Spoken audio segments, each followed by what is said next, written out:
निर्यापक श्रमण मुनि श्री संता सागर जी महाराज की ज्येष्ठ श्रेष्ठ आर्या श्री गुरुमती दृढ़मती माता जी की सिद्ध चक्र महामंडल विधान की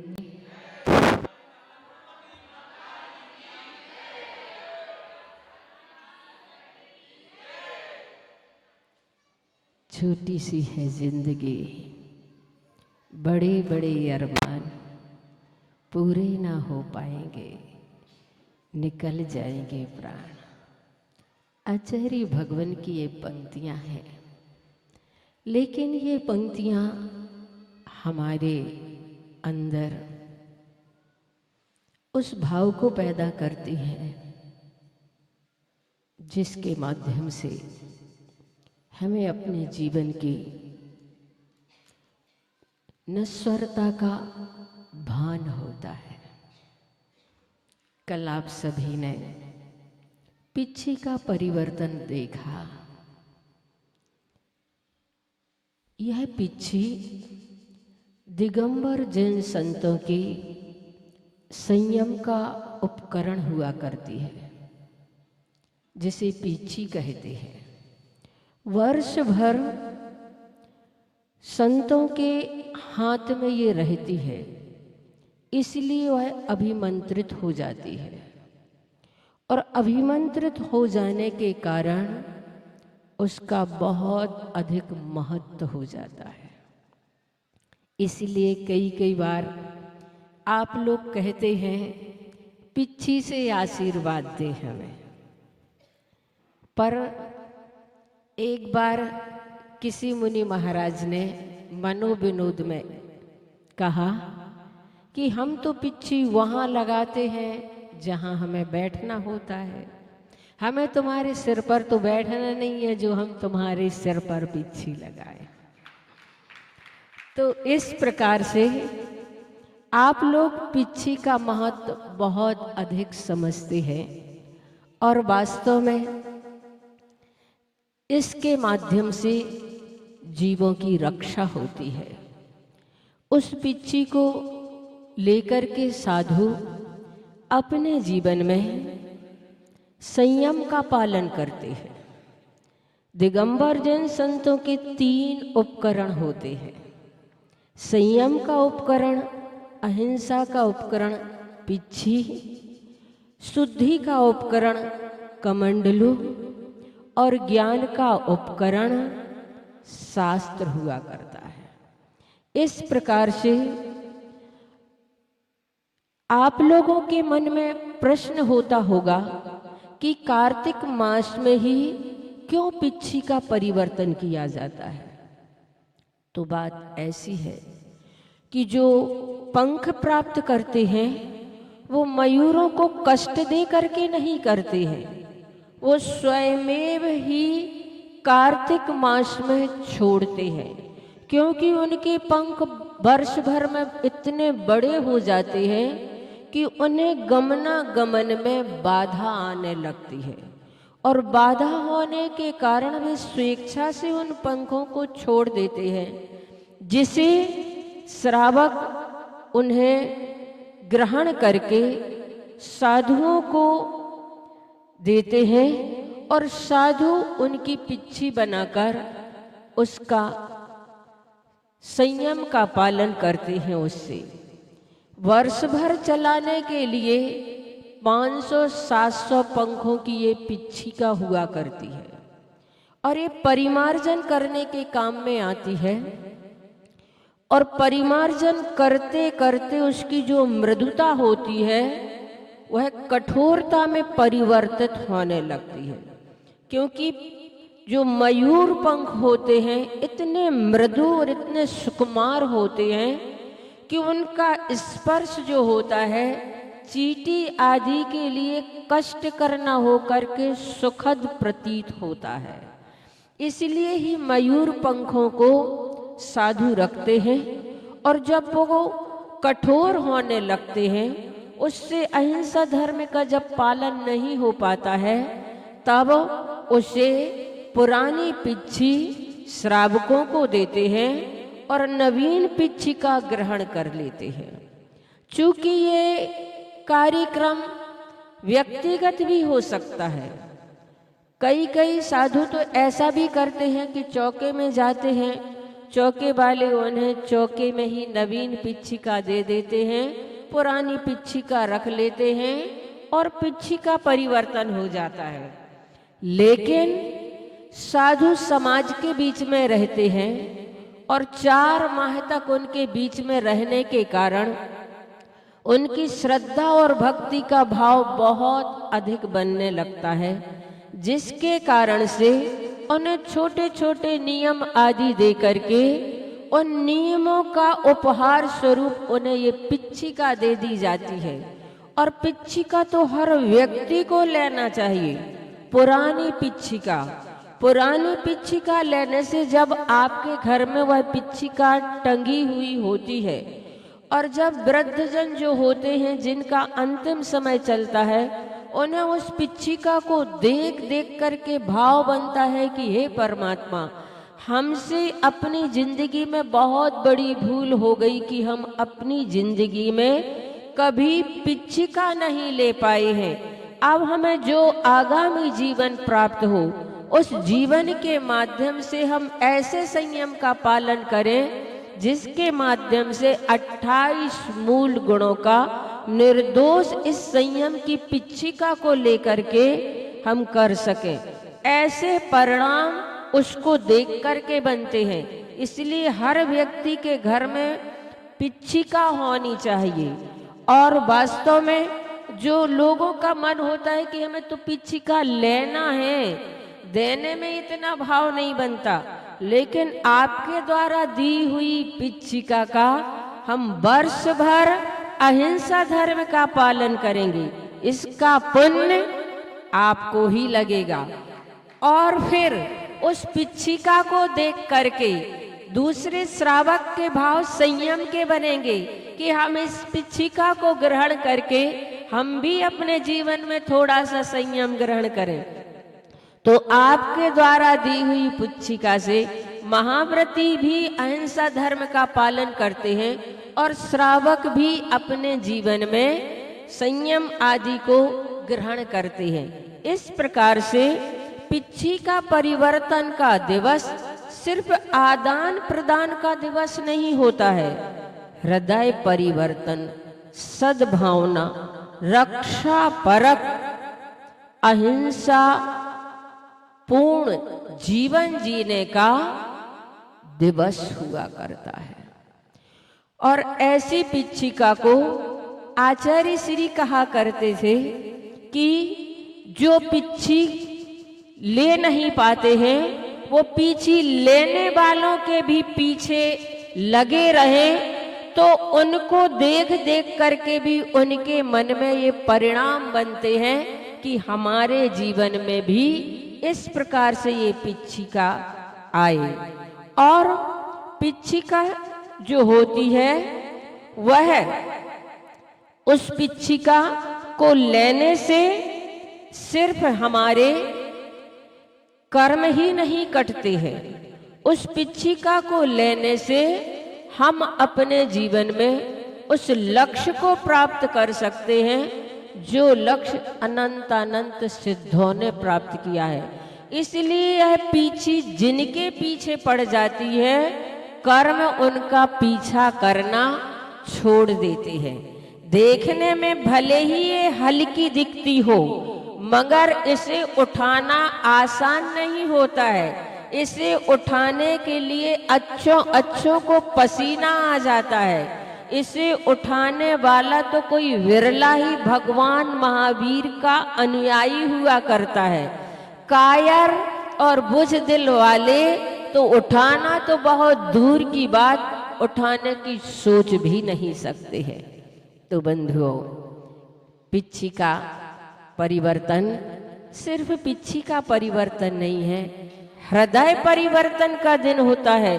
आप लोगों ने देखा होगा किसी छोटी छोटी उम्र वाले लोगों ने भी पिच्छिका को लेने और देने का भाव बनाया, संयम से जुड़ने का परिणाम बनाया। क्योंकि कहा जाता है कि धन से व्यक्ति धनवान बनता है, धन से व्यक्ति धनवान बनता है, गुण से व्यक्ति गुणवान बनता है। असंयम से नहीं बंधुओं, संयम के साथ पिच्छी लेकर इंसान भगवान बनता है। इसलिए मैं तो आप लोगों से यही कहना चाहती हूँ, हर व्यक्ति का परिणाम इस पिच्छिका से जुड़ा रहना चाहिए कि भले ही हमें इस बार नहीं मिली, भावना भाई हम अगले वर्ष पिच्छिका ले सकें। और वास्तव में जो चूक जाता है उसके लिए मेरे पास एक ऐसा उदाहरण है कि एक सज्जन तंबाकू खाते थे, जिनके वजह से उनकी पत्नी पिच्छिका नहीं ले पाती थी। कई बार वो कहती थी माता जी हमें पिच्छिका लेना है, लेकिन उनके श्रीमान जी तंबाकू नहीं छोड़ पाते थे। और फिर हमारे उनके ही शहर में चातुर्मास हुआ। जब हमारा चातुर्मास हुआ तब उनकी श्रीमती को ब्रेन हेमरेज हो चुका था और वे जा चुकी थी। तब उनके श्रीमान जो थे मेरे पास रोते हुए आए और कहने लगे माता जी मैंने सिर्फ अपनी वजह से उनकी उस भावना की पूर्ति नहीं कर पाई जो वो हमेशा पिच्छी के लिए लगी रहती थी, और मैं अपनी उस कमजोरी को नहीं छोड़ पाया जिसकी वजह से वे दुनिया छोड़ करके चली गई, पर उनके लिए ये संयम का उपकरण पिच्छिका नहीं मिल पाई। मैं अपनी भूल पर बहुत पछता रहा हूँ। उनकी आंखों से आंसू बह रहे थे। तो बंधुओं वास्तव में ये संयम का उपकरण ऐसा ही उपकरण है। जब मन में परिणाम आता है हमें लेना है तो दोनों को एक दूसरे का सहयोग जरूर करना चाहिए। कई बार एक व्यक्ति की वजह से दूसरे व्यक्ति को उसका बहुत घाटा हो जाता है। तो मुझे बहुत खुशी हुई कि कल जो आप सभी लोगों ने उस पिच्छी में लेने का देने का परिणाम बनाया। बहुत सारे लोग बार बार आ रहे थे माता जी हमें मिल जाए हमें मिल जाए, ऐसे नहीं मिलती। उसके लिए तो कई सालों से कहना पड़ता है, तब कभी उनके लिए देने का परिणाम बनता है। लगता है कि इनके अंदर कितनी ललक है, इनके अंदर कितनी इस पिच्छी को लेने की उत्सुकता है। आज हमने आपको दे दी और पिच्छी के अनुसार आपने अगर उसका पालन नहीं कर पाया नियमों का तो कोई मतलब नहीं होता है, क्योंकि पिच्छी का लेने से कुछ तो हमारे जीवन में नयापन होना चाहिए, कुछ तो हमारी जिंदगी में बदलाहट होना चाहिए। जैसे ही हम आज जी रहे हैं वैसे ही हम कल होटल पर भी खाएंगे, वैसे ही हम अपनी पूरी जिंदगी जिएंगे, तो क्या मतलब हुआ आपको उस पिच्छी का लेने का। इसलिए मेरा ये हमेशा कहना होता है कि पिच्छी को लेकर के थोड़े से अपने को भी बदलने की कोशिश करें। समय अपना हो रहा है। महाराज श्री कह गए थे कि 9 बजे हार को उठना है, पर मुझे ये खुशी हो रही कि आप लोगों ने यहाँ पर सिद्ध चक्र मंडल विधान करके कितना लाभ लिया है, कितना लाभ लिया है। एक कार्य, एक पंथ और कई काज आपके हो गए हैं। एक तो सिद्ध क्षेत्र शाश्वत भूमि पर विधान करने के लिए मिला, इतने सारे मुनि राजों माता जियों के दर्शन का सौभाग्य प्राप्त हुआ, विधान करने का सौभाग्य प्राप्त हुआ, पिच्छी का परिवर्तन को देखने का सौभाग्य प्राप्त हुआ। वास्तव में आप बड़े सौभाग्यशाली हैं, पुण्यशाली हैं, जो आपके लिए ऐसा उचित समय प्राप्त हुआ जिसमें आपने उसका भरपूर लाभ लिया। और इसलिए इन सब चीजों को देख करके भैया जी कितना अच्छा आप लोगों को समझाते, अंदर से कैसा भिगो देते हैं। उस मैना सुंदरी की कहानी को महाराज श्री सुब्रत सागर जी ने किस प्रकार से इसमें वर्णन करके दिखाया है कि उसने अपनी जिंदगी के कष्टों में भी कभी भी हार नहीं मानी, बल्कि उस कष्ट में भी वो अपने आप को प्रसन्न और खुश रखती थी, क्योंकि संसार एक परीक्षा क्षेत्र है। हम सभी यहाँ पर परीक्षार्थी बन कर के आए हैं। मनुष्य के जीवन में संकट की घड़ियां तो आती ही रहती हैं, पर कभी कभी ऐसे संकट के बादल आते हैं जो कष्ट और क्लेशों की बरसात लेकर के आते हैं। ऐसे समय में भी हमें हंसते मुस्कुराते हुए अपनी यात्रा को पूर्ण करना है। रोने से हमारी यात्रा पूर्ण नहीं होती है। रोने से तो दुखों की आंधियां और तेज चलने लगती हैं। जो व्यक्ति दुखों को देख कर के घबरा जाते हैं और रोने लगते हैं, उनके सामने दुखों का ढेर लग जाता है। लेकिन जो दुखों को देख करके मुस्कुरा देते हैं, उनके दुख सिकुड़ जाते हैं। जो दुखों को देखकर हंस देते हैं, उनके दुख गायब हो जाते हैं। इसीलिए आप लोगों ने देखा होगा आचार्य श्री को, जब भी उनकी जिंदगी में कोई प्रतिकूलता होती थी, जब भी उनकी जिंदगी में कोई मुश्किलें होती थी, जब भी उनकी जिंदगी में कोई परेशानियां होती थी, तब भी उनका चेहरा और अधिक हमें प्रसन्न दिखाई देता था। आचार्य श्री जब शिखर जी आ रहे थे, हम लोग भी साथ में थे। 1000 किलोमीटर की यात्रा आचार्य भगवान ने नैनागिर से सिद्ध क्षेत्र समेत शिखर तक की थी, और उसमें हम लोग भी थे। जब विहार करते करते सभी बहनों के पैरों में छाले और फोले पड़ चुके थे। बीच में हम लोग डाल्टनगंज से आचार्य श्री ने विहार किया था। हम लोग अभी भी आए तो वो नहीं पड़ा। जब डाल्टनगंज पहुंचे, वहां की सड़क देखी तो सड़क पर सिर्फ गिट्टी ही गिट्टी थी, नुकीली गिट्टी, और उस पर जब पैर पड़ते थे, फोले पड़ते थे, उछल जाते थे। आचार्य श्री हम लोगों से कहते, देखो इस सड़क पर डनलप के गद्दे बिछे हैं, जो हम पैर रखते हैं तो ऊपर उछल जाते हैं। और कहा करते हम लोगों से कि उस पथिक की क्या परीक्षा जिस पथ में सूल ना हो, उस नाविक की क्या परीक्षा जो धारा प्रतिकूल ना हो। वास्तव में अनुकूलता में तो सभी जी लेते हैं, प्रतिकूलता में जो हंसते मुस्कुराते हुए जीवन जीता है, वही व्यक्ति महान माना जाता है। इसलिए महान होते हैं वो लोग जो जीवन भर अपने सीने में मुश्किलों को, दुखों को, दर्दों को छिपा करके हंसते रहते हैं और कहते हैं गम सहकर मुस्कुराओ जिंदगी में, गम सहकर मुस्कुराओ जिंदगी में। यहाँ बुज़दिलों की गुजर नहीं होती है, हंसना भी जरूरी होता है जीने के लिए, रो करके जिंदगी बसर नहीं होती है। इसलिए बंधुओं, आचार्य श्री ने हम लोगों को ऐसा जीवन जीना सिखाया है, और उन्होंने अपनी मूक माटी में लिखा है, संघर्षमय जीवन का अंत हर्षमय होता है। इसलिए मत कहो कभी दिन अपने खराब हैं, मत कहो कभी दिन अपने खराब हैं, कांटों के बीच घिर गए समझो गुलाब है। समय अपना हो रहा है। आचार्य भगवान को आप लोगों ने हंसते मुस्कुराते हुए देखा होगा, लेकिन वास्तव में बात ऐसी है, आचार्य श्री कहते हैं हम हंसते हैं तो लोग कहते हैं आदत है मुस्कुराने की, हम हंसते हैं तो लोग कहते हैं आदत है मुस्कुराने की। उन्हें क्या पता है ये पहली अदा है गम छुपाने की। तो बंधुओं, आचार्य भगवान के जीवन से हम सभी यही सीखें कि अपने जीवन में जितनी विपरीतताएं आए, जितनी परेशानियां आए, जितनी मुश्किलें आए, उनका मुस्कुरा करके मुकाबला करें। समय होता चला जा रहा है, घड़ी आगे बढ़ती चली जा रही है। मैं तो इतना ही आप लोगों से कहना चाहती हूँ, छोटी सी है जिंदगी, बड़े बड़े अरमान पूरे ना हो पाएंगे, निकल जाएंगे प्राण।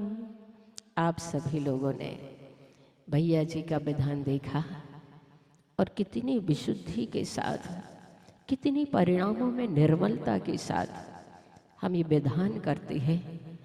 अंदर से हम ऐसे भीग जाते हैं, संसार की हमें हकीकत का बोध करा देते हैं।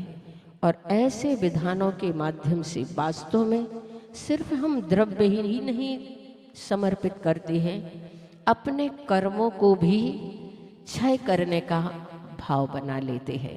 यहाँ पर बरा वाले परिवार ने परिणाम बनाया विधान करने का, और माताजियों ने उनके लिए उनके भावों को और ज़्यादा प्रोत्साहित करके पूर्ण रूप से उनके लिए भाव ऐसे बना दिए कि आकर के करना ही है।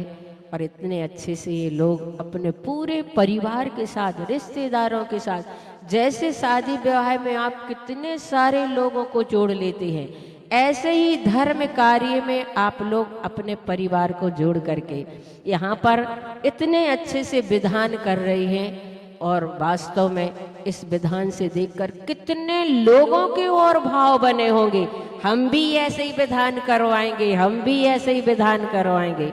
मड़ावरा वाले बंटी भैया, जब हमारा मड़ावरा में चातुर्मास हुआ था, उस समय कुबेर बने थे और बोल रहे थे माता जी, उसके बाद यहाँ पर भी महाराज जी ने कुबेर बना दिया।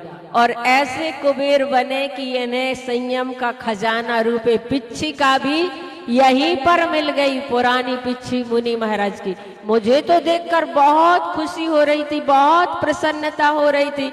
जो अपने से जुड़े हुए होते हैं उनका जब विकास होता है तो अंदर से गदगद होती है आत्मा की, हे परमात्मा ऐसे ही इनके परिणाम आगे आगे संयम के बढ़ते चले जाएं और ये लोग सभी धर्म से जुड़ते चले जाएं। और वास्तव में ग्रस्त लोग कितने सारे मुश्किलों से हट कर के यहाँ तक आ पाते हैं, बहुत सारी परेशानियों से जूझ करके यहाँ तक आ पाते हैं। आप लोगों की कितनी व्यस्तताएं होती हैं। आचार्य श्री कहते हम तो 22 परिसर सहन करते हैं, ग्रस्त तो 22,000 परिसर सहन करते हैं। और ऐसी मुश्किलों में भी आप इतने हंसते मुस्कुराते हुए यहाँ पर विधान कर रही हैं, ये सबसे बड़ा आपका अतिशय और चमत्कार इस क्षेत्र का है कि इस भूमि पर आकर के सारी परेशानियों को छोड़कर यहाँ पर विधान कर रही है।